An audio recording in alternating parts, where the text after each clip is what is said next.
What do you see? I've discovered a new site. Ooh, are there any treasures there? Yeah, but there's a guardian blocking the path. Can you defeat it? I think so. I have an idea.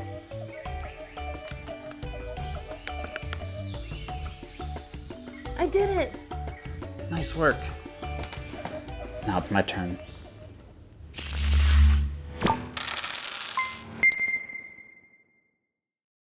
Hey, what's up everyone? I'm James. And I'm Bianca. We're a husband and wife board gaming duo called the Tricktakers. We're here to play our hand at board game reviews and how-tos. Today's game is all about exploration and adventure. We're talking about Lost Ruins of Arnak by CGE. In this game, each player can discover new sites, gain resources, fight guardians, and research new findings. We first played this game a couple of months ago, and we've been hooked ever since. It's quickly become one of our favorite games. Here's how it works. Each player is given a set of 6 starting cards, a player board, and 2 explorer meeples of the same color. At the start of each round, players draw 5 cards from their deck. Then, the first player decides which action they want to take. These actions include playing a card from your hand, digging at or discovering a new site, overcoming a guardian, purchasing an item or artifact card from the market, or moving a token up the research track. Whoa, that is a lot of choices. Yeah, but that's where the fun and puzzle solving begins, because there are so many options. And you only get to choose one each turn. Let's go over each action. Playing a card from your hand. This involves placing it on the table in front of you and resolving its action. This usually means gaining resources or interacting with the board. Discovering or digging at a site. This is when you pay a movement cost and move a meeple to an unoccupied site. If a site hasn't been visited yet, you'll have to pay extra resources and compasses, but you'll gain a bonus monkey idol and reveal a guardian you'll have to defeat. In order to defeat a guardian, you'll have to pay the costs indicated at the bottom. But when you do, you gain a bonus and 5 victory points. You can also purchase artifact or item cards from the market. This is where the deck builder aspect of the game starts kicking in. Every time you purchase a new card, it goes into your library and makes your deck stronger moving forward. Next round, when you draw 5 new cards, you'll start drawing the cards you purchased in previous rounds. Last but not least is moving up the research track. Each player has a magnifying glass and a notebook, and you can pay a cost to move each up the track. Every time you do, you gain bonuses, sometimes in the form of helpful assistance and victory points.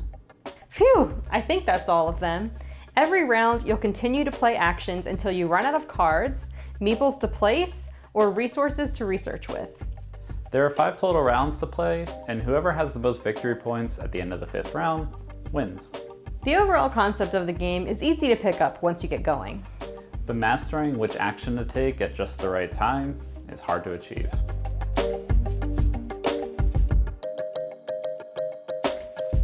Now that you have a general idea of how the game is played, let's get into the pros and cons.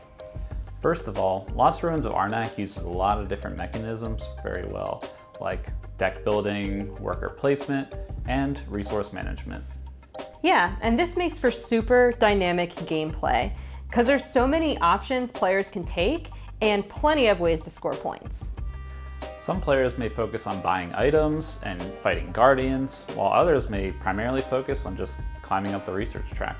Or if you've really mastered the game, you can do a little bit of everything. Having the ability to activate an assistant, use a monkey idol to gain resources, or play a free action card really helps players get the most out of each turn. Another pro is when you purchase an item, it gets placed at the bottom of your deck. So this allows you to play that card on your next turn. Compared to other deck builders where you shuffle that new card into your discard pile and may not see it for a few turns. Plus, artifact cards are activated as soon as they are purchased, and that's another thing we really haven't seen before in deck builders. Yeah, I think in most deck building games we played, the purchased cards are meant to be used much later, not immediately. Exactly, and the immediate actions on the artifact cards, along with getting to use your items sooner, really benefits the overall pacing of the game. That brings me to our next point. Lost Ruins of Arnak takes at least an hour to play, but the pacing and flow of the game feel right, and it doesn't lag or overstay its welcome. There is a good variety of artifacts, items, assistants, and location tiles, making each game feel unique, adding great replayability. Yeah, and from our experience, it plays well at 2, 3, and 4 players. When playing with a higher player count, there's more competition over spaces on the board and what items and artifacts are available, but overall it feels balanced at really any number. I think 3 has been our sweet spot though.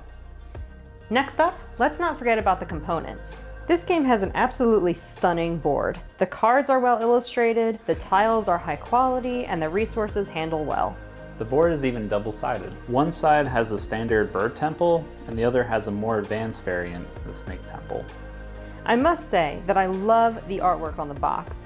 It beautifully illustrates that Indiana Jones inspired theme of the game. I know it's not great to judge a board game by its cover, but I'm just saying, some eye-catching artwork really draws you in. Especially on a game with such a fun and unique theme. Now, as much fun as we've had with this game, there are still a few cons that we've noticed. First, there's no direct player interaction. Players can only interact indirectly by visiting a location first, or choosing a card from the market before someone else has a chance to. This is also a super puzzly game where you're always thinking 10 steps ahead, so this can lead to some analysis paralysis. However, it does improve as players become more confident in their strategy. Another con, even though the board is beautiful, it takes up a ton of space, so you'll have to keep this in mind during your game night.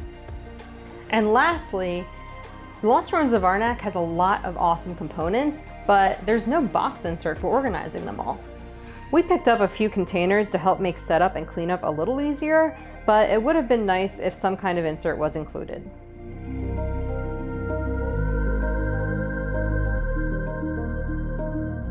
Overall, we love Lost Ruins of Arnak. It's a very polished game with very few flaws. Yeah, it's definitely ranked in my top 10 games right now.